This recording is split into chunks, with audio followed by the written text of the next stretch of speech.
तूने छू के मुझे गुलाब कर दिया, इतनी खुशबू से मुझे माला माल कर दिया।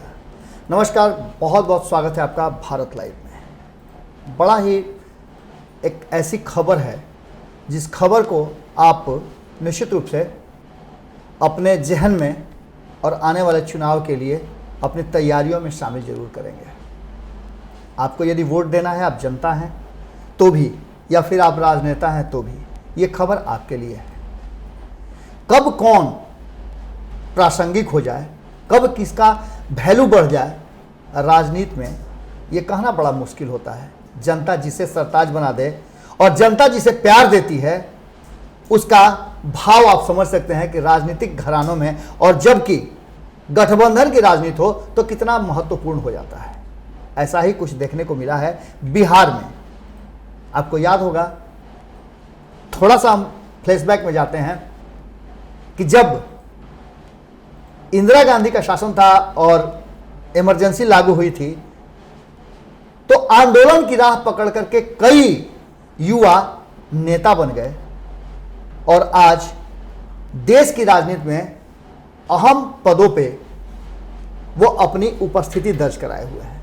नीतीश कुमार भी ऐसे ही है।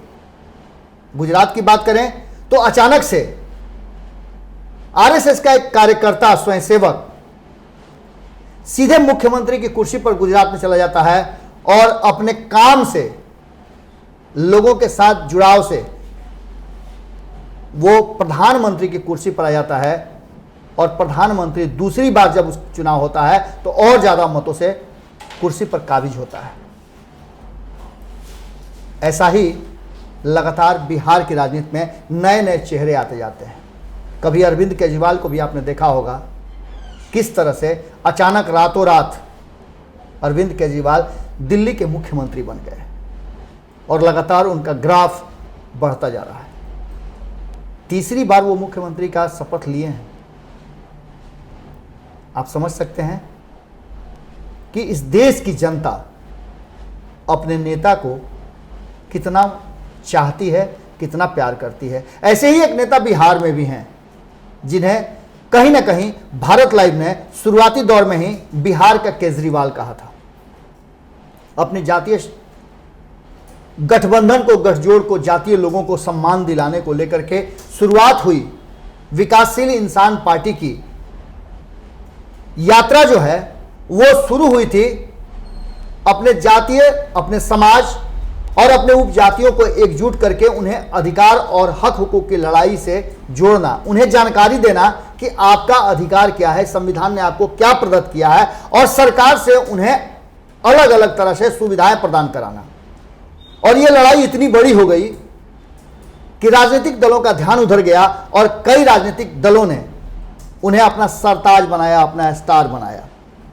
आज वही मुकेश सहनी, हालांकि बहुत सारे इस समाज के नेता हुए हैं, पर जिस तरह से मुकेश सहनी ने इस पूरी प्रक्रिया को अपने देखरेख में हैंडल किया है, आज वो भले ही बहुत कम समय की पार्टी हो, 1 साल के आसपास उनके पार्टी के गठन का हुआ हो, किसी भी सदन में उनका कोई प्रतिनिधित्व नहीं हो, पर लोकसभा चुनाव के बाद उपचुनाव तक मुकेश सहनी ने खुद को प्रमाणित किया है और सत्ता में बैठे लोगों के साथ साथ विपक्ष में और गठबंधन में भी अपने होने का एहसास कराया है।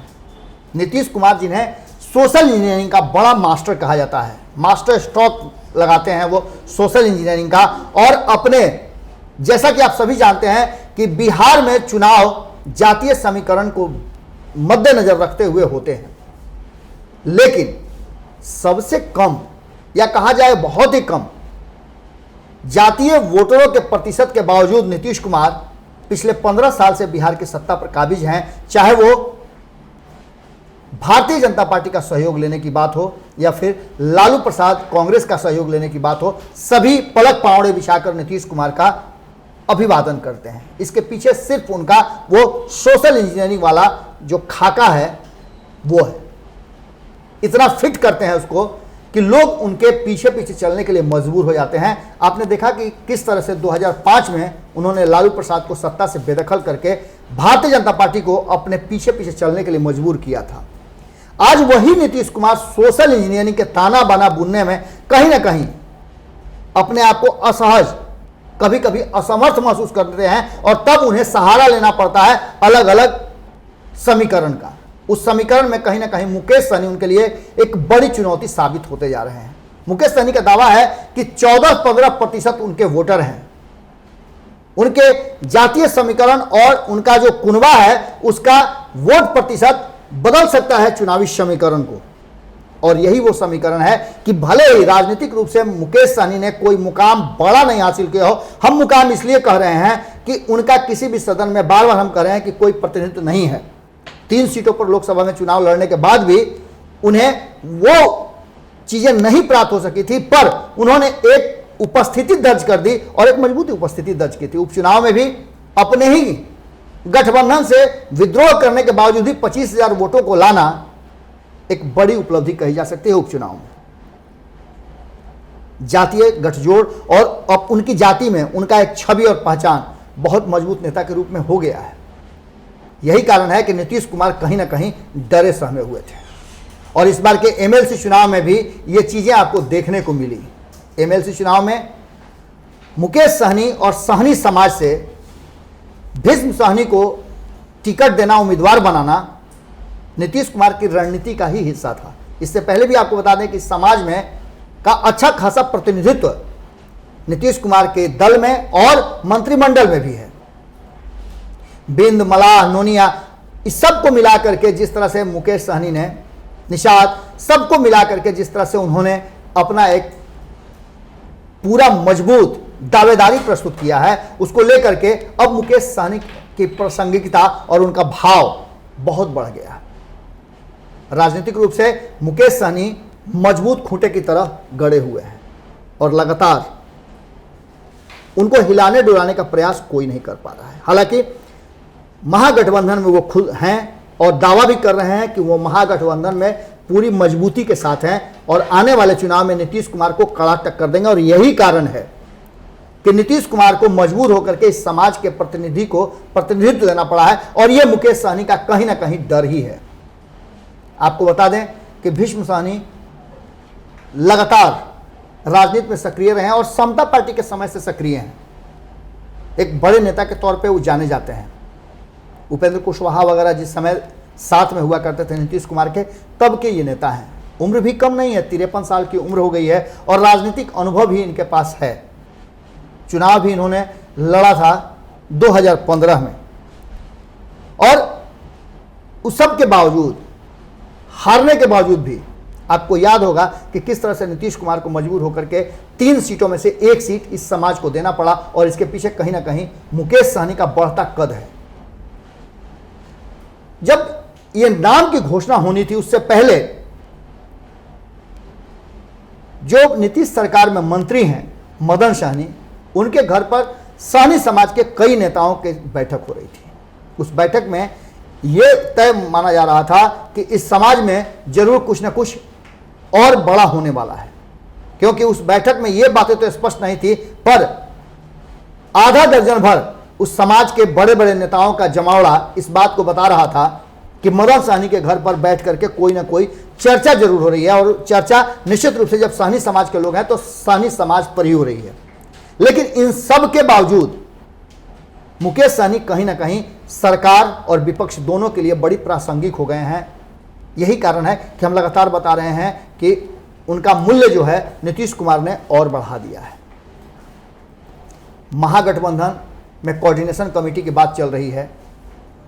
जगदानंद सिंह को अधिकृत किया गया है आरजेडी की तरफ से, जो सबसे बड़ी पार्टी है महागठबंधन की। दूसरी तरफ सोनिया गांधी, राहुल गांधी खुद इसकी तैयारी में लगे हुए हैं।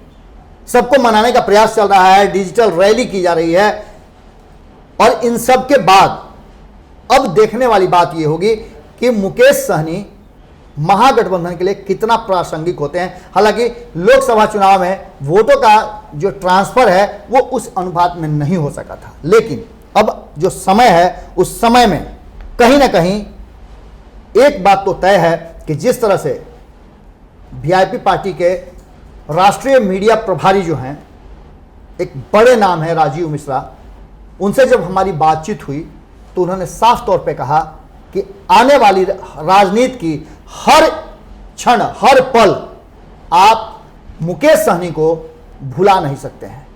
मुकेश सहनी को माइनस करके किसी भी राजनीतिक गठजोड़ की आप सोच ही नहीं सकते हैं।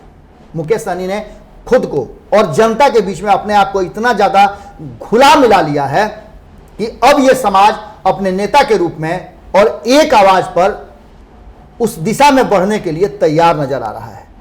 मुकेश सहनी लंबे समय से अपने व्यवसाय को, अपने बड़े व्यवसाय को जिसको कहा जा सकता है, छोड़ करके और बिहार की राजनीति में अपने समाज के लिए खड़ा हुए हैं। उसका अब परिणाम सामने नजर आ रहा है। देखने वाली बात यह होगी कि 2020 के चुनाव में मुकेश सहनी की भूमिका क्या रहती है और कितना वो अपने समाज का प्रतिनिधि होने के नाते जिस गठबंधन में रहते हैं उस गठबंधन को कितना फायदा दे सकते हैं, ये अभी देखना बाकी है। पर मुकेश सहनी ने जिस तरह से अपने राजनीतिक कद को बढ़ाया है, वो नीतीश कुमार के इस नए एक्शन से पता चल रहा है कि कहीं ना कहीं एक बड़े